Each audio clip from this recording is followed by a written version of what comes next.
Beberapa hari terakhir, dunia maya Indonesia kembali bergolak. Dari platform video hingga media sosial, muncul potongan narasi panas.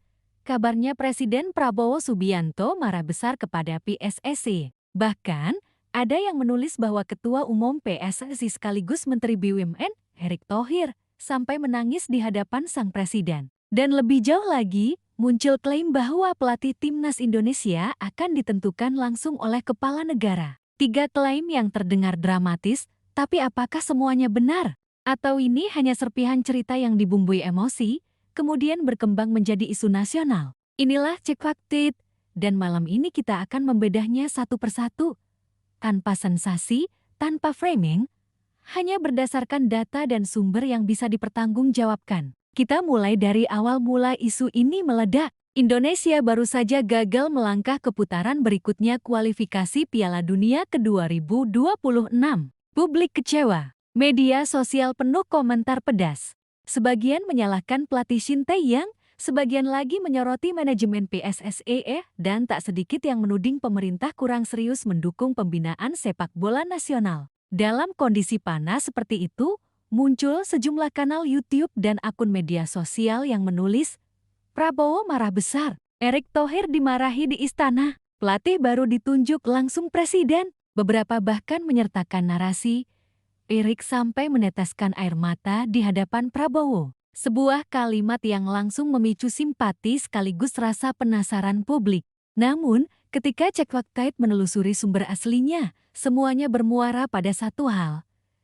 Tidak ada sumber resmi yang menyebut hal itu benar-benar terjadi. Mari kita lihat fakta di lapangan. Menurut laporan dari media kredibel seperti Kompas, Bola, KAM, Kumparan, dan Antara, yang benar-benar terjadi adalah Erick Thohir menghadap Presiden Prabowo untuk melaporkan hasil evaluasi timnas. Dalam pertemuan itu, Erick menyampaikan permohonan maaf kepada Presiden dan seluruh rakyat Indonesia karena hasil timnas belum sesuai harapan. Erick mengatakan, saya sudah menyampaikan langsung kepada Presiden. Saya minta maaf karena hasil ini belum memuaskan rakyat Indonesia. Presiden menanggapi dengan tenang dan meminta agar evaluasi dilakukan dengan serius. Itu pernyataan resmi. Tidak ada kata kecam. Tidak ada frasa dimarahi. Presiden, dalam kapasitasnya sebagai kepala pemerintahan, hanya meminta evaluasi hal yang sangat wajar dilakukan dalam konteks manajemen olahraga nasional.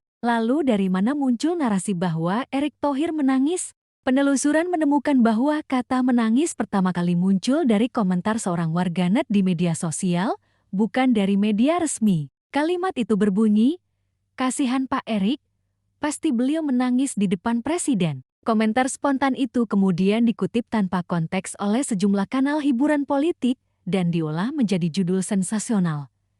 Erick Thohir menangis di hadapan Prabowo. Dan begitulah sebuah komentar di dunia maya berubah menjadi berita besar. Fenomena ini bukan hal baru. Dalam dunia media digital, emosi adalah bahan bakar utama.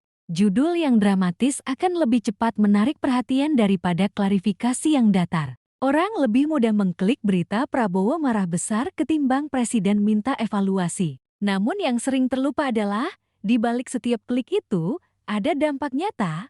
Reputasi orang bisa rusak, opini publik bisa terdistorsi, bahkan hubungan antar lembaga bisa tegang karena berita yang belum tentu benar. Cek Fakta menemukan bahwa dalam 72 jam pertama sejak isu ini viral, terdapat lebih dari 150 video dengan judul yang mirip-mirip.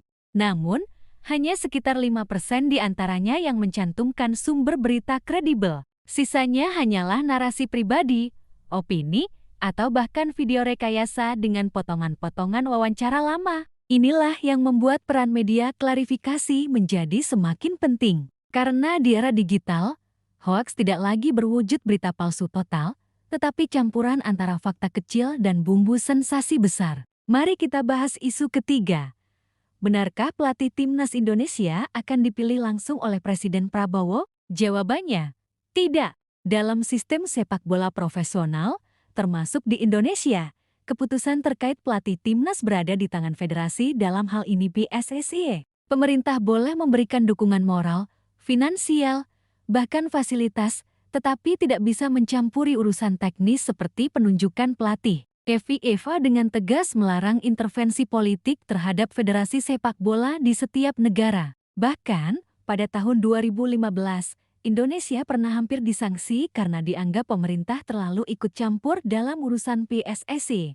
Erick Thohir, sebagai Ketua Umum PSSI sekaligus anggota Komite Olimpiade Internasional, tentu memahami risiko itu. Karena itu, dalam setiap pernyataannya, ia selalu menegaskan bahwa segala keputusan teknis, termasuk pelatih dan strategi timnas, berada di tangan federasi bukan di tangan pemerintah, apalagi presiden. Namun sayangnya, bagi sebagian kreator konten, narasi seperti itu dianggap kurang menarik. Mereka lebih memilih versi presiden turun tangan, karena terdengar lebih heroik, lebih mengundang emosi, dan lebih mudah viral. Pertanyaannya, mengapa masyarakat begitu mudah mempercayai narasi-narasi seperti ini? Sosiolog komunikasi menjelaskan bahwa fenomena ini disebut echo chamber effect ruang gema digital, di mana seseorang hanya mendengar informasi yang sesuai dengan emosi dan keyakinannya sendiri. Jika seseorang sudah kecewa dengan hasil timnas, ia akan cenderung mempercayai narasi bahwa ada yang salah di atas. Ketika muncul berita bahwa presiden marah besar, berita itu langsung cocok dengan perasaan publik dan diterima tanpa diverifikasi. Padahal, dalam jurnalisme, kebenaran tidak bisa hanya berdasar pada terasa benar. Kebenaran harus berdasar pada bukti. Dan ketika fakta diperiksa, tidak ada satupun video, foto, atau pernyataan resmi yang mendukung klaim Prabowo kecam PSSI atau Erick Thohir menangis. Namun kita juga tidak bisa menutup mata. Ada sisi menarik di balik semua ini. Viralnya isu tersebut menunjukkan bahwa masyarakat Indonesia punya kepedulian tinggi terhadap sepak bola nasional. Rakyat ingin melihat timnas maju, berprestasi, dan tidak dikelola secara asal-asalan. Kritik publik, meski kadang keras, adalah cermin dari cinta terhadap olahraga kebanggaan bangsa. Dan di titik inilah, pemerintah, PSSI, serta semua pihak terkait perlu mengambil pelajaran bahwa dalam era keterbukaan informasi, transparansi dan komunikasi publik menjadi hal yang sangat penting. Ketika publik merasa tidak mendapat penjelasan langsung dari sumber resmi, ruang kosong itu akan diisi oleh spekulasi. Dan spekulasi bila disebarkan tanpa kontrol bisa berubah menjadi kebenaran semu. Mari kita renungkan sejenak. Sepak bola Indonesia sudah terlalu sering terjebak dalam drama di luar lapangan. Dari kisruh liga, polemik pelatih, hingga rumor politik. Padahal, yang seharusnya menjadi sorotan utama adalah pembangunan sistem pembinaan jangka panjang, bukan isu emosional sesaat. Presiden Prabowo sendiri, berdasarkan rekam jejak dan pernyataannya di berbagai kesempatan, memang dikenal sebagai sosok yang mencintai olahraga. Beliau kerap hadir mendukung timnas, memotivasi atlet, bahkan memberikan dukungan anggaran untuk peningkatan fasilitas olahraga nasional.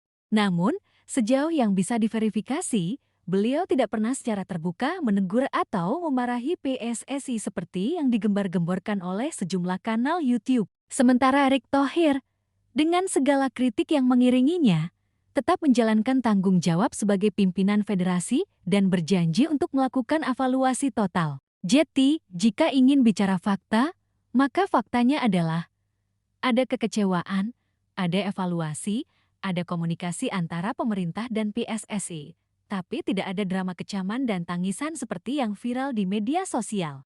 Dan disinilah pesan moralnya bagi kita semua.